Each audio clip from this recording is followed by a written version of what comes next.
He was never going to fit inside the box the NBA built for point guards. Nope. Every time someone tried to force him into one, too creative. Through scouting reports, y'all not gonna make narrative, LaMelo a one-trick horse. Y'all not gonna do that. LaMelo too creative to get trapped inside this box y'all trying to put him in. He not gonna do that. Narratives traveled to see him play.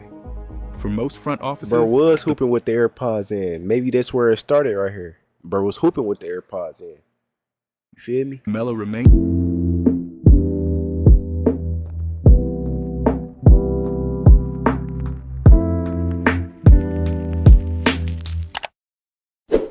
Yo, chat.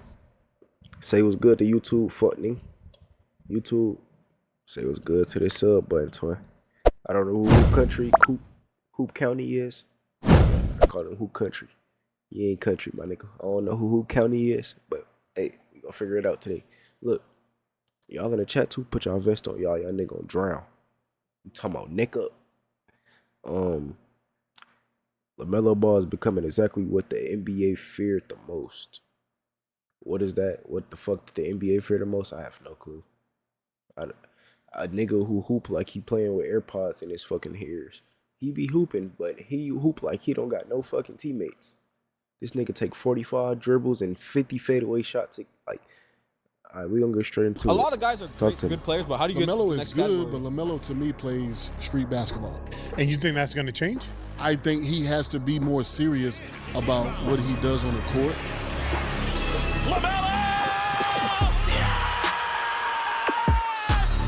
I mean, he is serious. He dead ass. That's his play style, bro. That's his play style, game. Lock in, a lot though. of Lock guys in. are good players, but how do you get LaMelo to the is next good, category? but LaMelo to me plays street basketball. And you He think ain't that's street going to basketball. change? I think he has to be more serious about what he does on the court.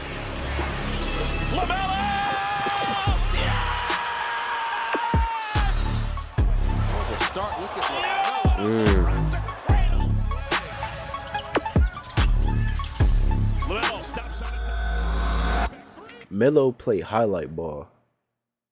I wouldn't call it street ball, cause that's not Melo game. Melo don't play street ball. That's Kyrie. That's Allen Iverson. That's KG. That's their game. You feel me? LaMelo don't play street ball. He play highlight ball. He go for the clip. He play clip ball. He clip for him on the court. That's what my boy. That's what LaMelo be doing. He clip for him on the court. He know they gonna be making 6-7 edits of him and shit. He know that. Just an average athlete. Doesn't show any real consistent toughness. A very dangerous choice in the draft. He's a guy that will probably flame out. These aren't random YouTube comments. These are real scouting reports. Real NBA executives. Real doubt attached to a real prospect. Yeah. Fast forward to now. The Hornets just ripped off a 9-game win streak. Their longest since 1999. Their starting five owns a plus 25.8 net rating, the most dominant unit in. Not gonna lie, the Hornets this year, they so fucking locked in, bro. I can say that about a lot of teams. The Jazz, they fucking locked in. They got robbed for they win last night. I fuck with Jokic. Y'all know Jokic my GOAT, but the shit they was doing with Jokic, the ref, and they might have to, you know, we might need some investigation with the refs. They hold the Jazz out the win, but teams like the Jazz, the Hornets, fucking, y'all get what I'm trying to say. Teams like that, they've been building their shit up. You feel me? In the league. The Jazz just got Jaren Jackson Jr. too. They're 11 Scary to 1. over there. They said his style wouldn't translate to wins, and yet LaMelo Ball is running the most efficient lineup in basketball. Look, the Hawks playing exactly the the way Hawks they getting said their he shit could. back. The NBA is adjusting to him, and to understand Wizards, how we got here, we have to go back to surprisingly. where it all started. The Nets, it was building, but it kind of broke back down. The Nets had their shit going. LaMelo's story didn't start in the NBA. It started in high school gyms, Chino Hills, on YouTube mixtapes, yeah, on Instagram clips that went viral overnight. At Chino Hills, he was part of a 35-0 squad that demolished everything in its path. yeah. As a sophomore, he dropped 92 points in a single game. 92. The kind of performance that breaks the internet.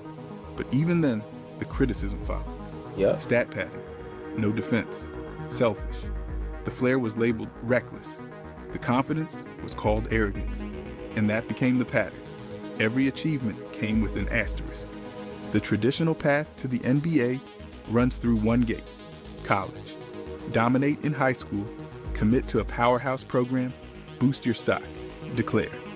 That's the script, but LaMelo didn't follow it. In 2017, he left for Lithuania to play professionally alongside his brother. The experiment collapsed. His team went 8-27. LaMelo scored just 52 total points across 8 league games. It was labeled a disaster. After that came the JBA, his father's startup league, widely dismissed as a publicity stunt. Then Spire Institute, a prep program that offered legitimacy but little visibility.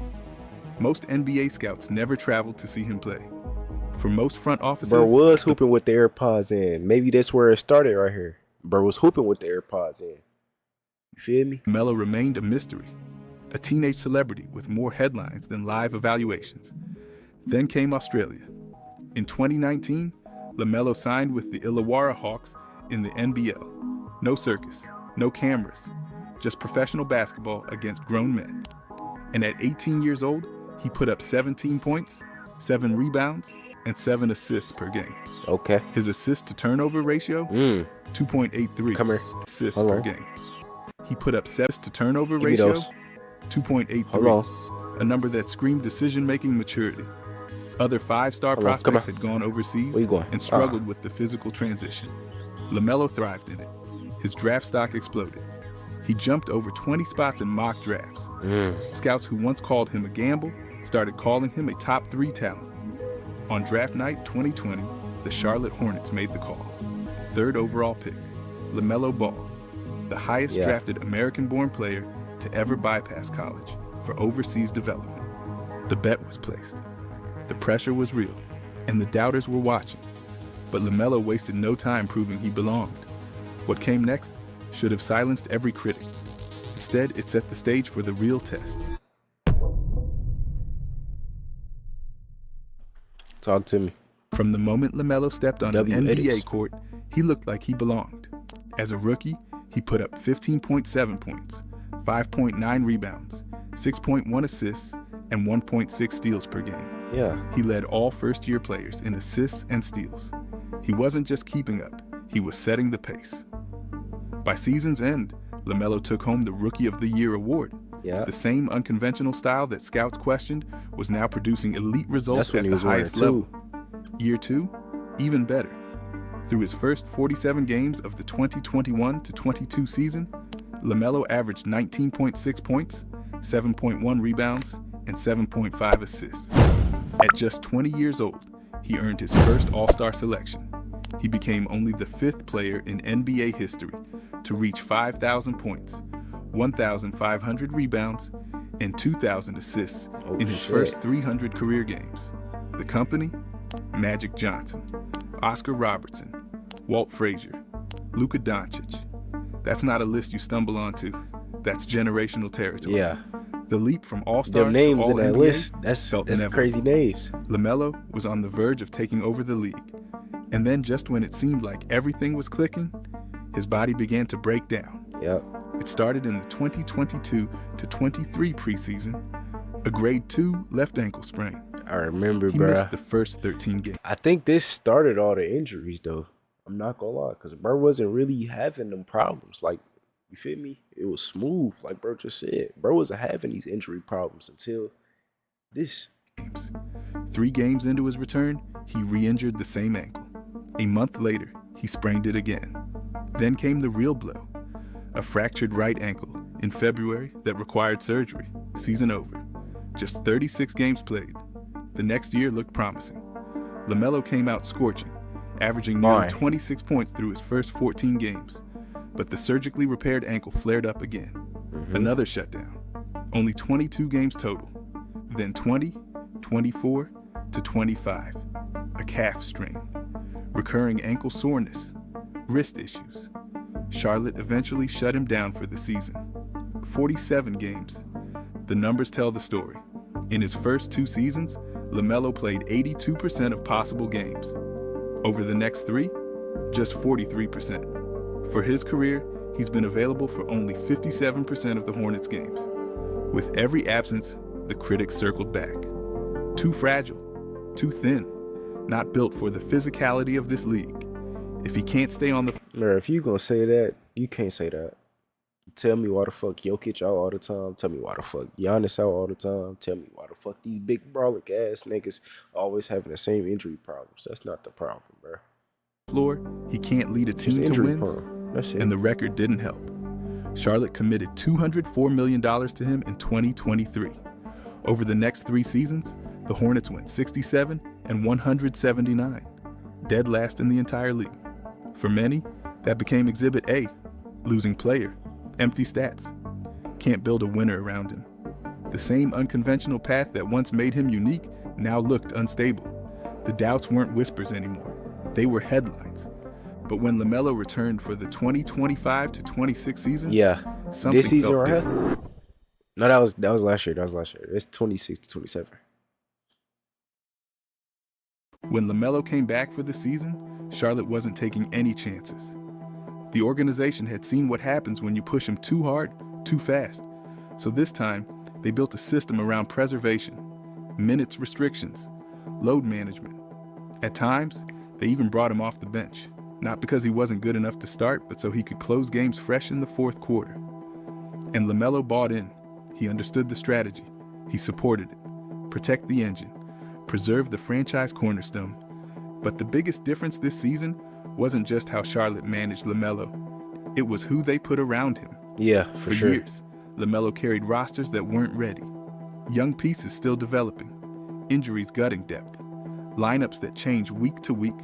But this year, the core Charlotte has been building finally clicked.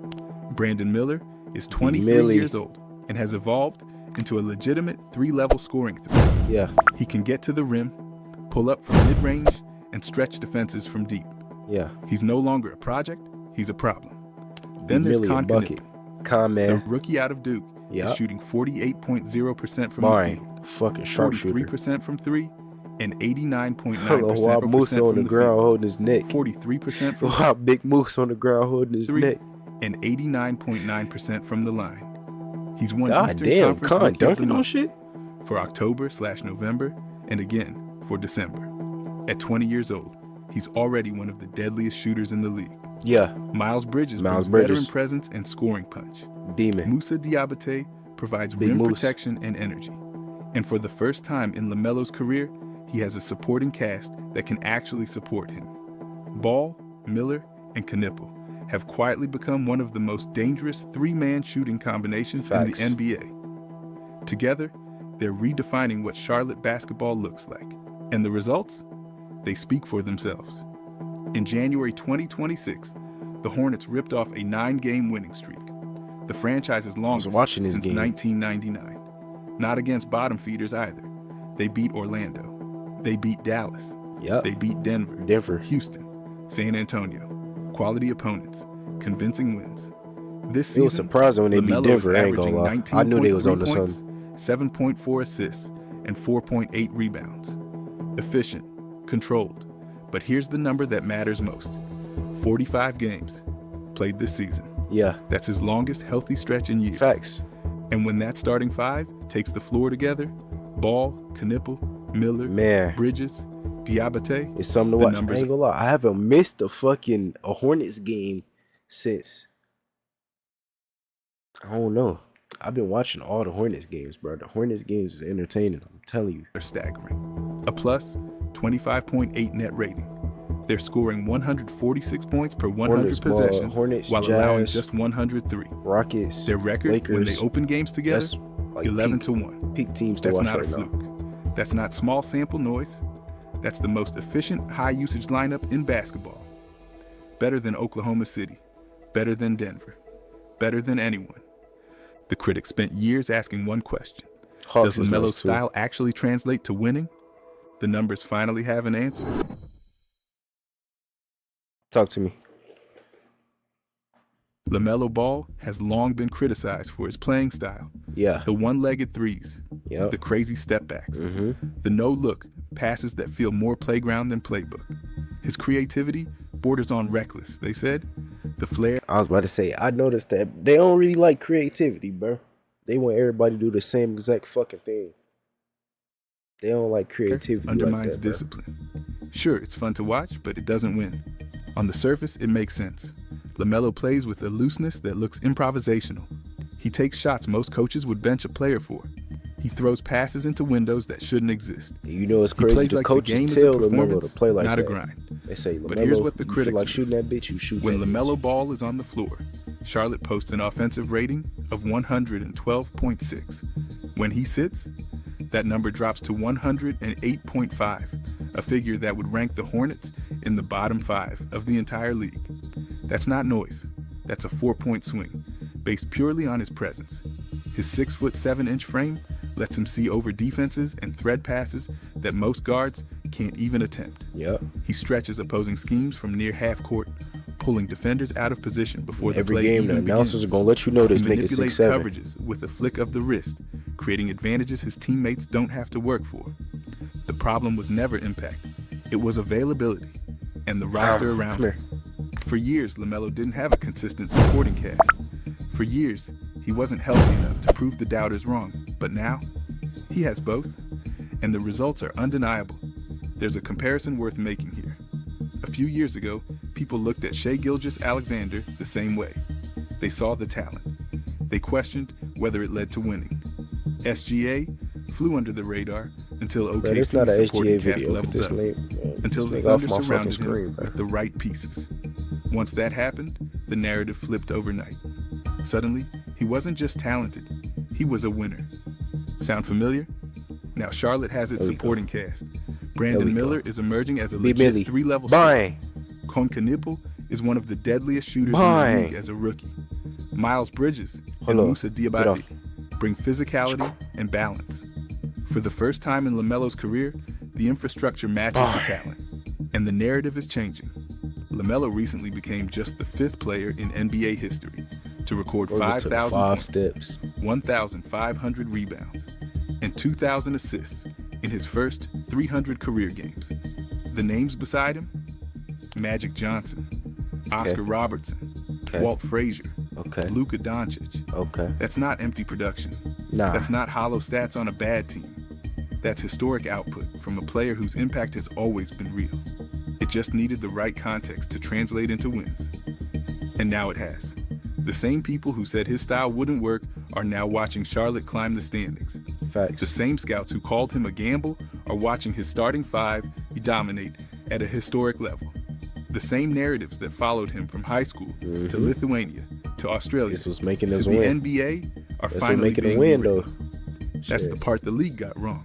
They thought keep LaMelo saying would that. have to change. They shit, thought that's he'd have making to a win. sand down the edges, play within the system, become something more conventional just to survive. But he didn't. It's not LaMelo adapting to the NBA. It's the NBA adjusting to him. And that's the truth about LaMelo Ball. Yeah.